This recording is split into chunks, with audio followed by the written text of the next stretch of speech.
Asher ಕುಲದ ವಿಷಯದಲ್ಲಿ ಹೀಗೆಂದನು, ಪುತ್ರಶ್ರೇಷ್ಠವಾದ ಆಶೇರ್ಯರು ಭಾಗ್ಯವನ್ನು ಹೊಂದಲಿ, ಅವರು ಸಹೋದರರ ದಯೆಯನ್ನ ಪಡೆಯಲಿ, ಅವರು ಎಣ್ಣೆಯಲ್ಲೇ ಕಾಲನ್ನ ಅದ್ದಲಿ. ಆಮೆನ್. ಹಲ್ಲೆಲೂಯಾ.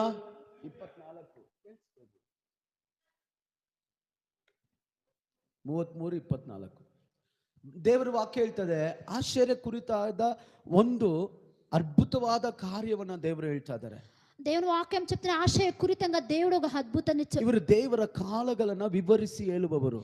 వీళ్ళు దేవుని కాలాన్ని వివరించి చెప్పేవాళ్ళు, ಮುಂದಿನ ಕಾರ್ಯಗಳನ್ನ ವಿವರಿಸಿ ಹೇಳುವಂತ ಮುಂದಿನ ಕಾಲಾన్ని ವಿವరించి చెప్పేట్లే ಬೈಬಲ್ ಹೇಳ್ತದೆ, ಅವರ ಕಾಲುಗಳು ಎಣ್ಣೆಯಿಂದ ಅದ್ದಲ್ಪಡುತ್ತದೆ. దేవుని వాక్యం చెప్తున్న అతని నూనెని ఇంకా వాళ్ళ కాళ్ళని సౌభాగ్యవನ್ನ ದೇವರು ಅನುಗ್ರಹಿಸ್ತಾರೆ. అలాంటి సౌభాగ్యని దేవుడు అనుగ్రహించారు. హల్లెలూయా. హల్లెలూయా. ಈ ಮೊದಲನೇ ಪಾಯಿಂಟ್, ದೇವರು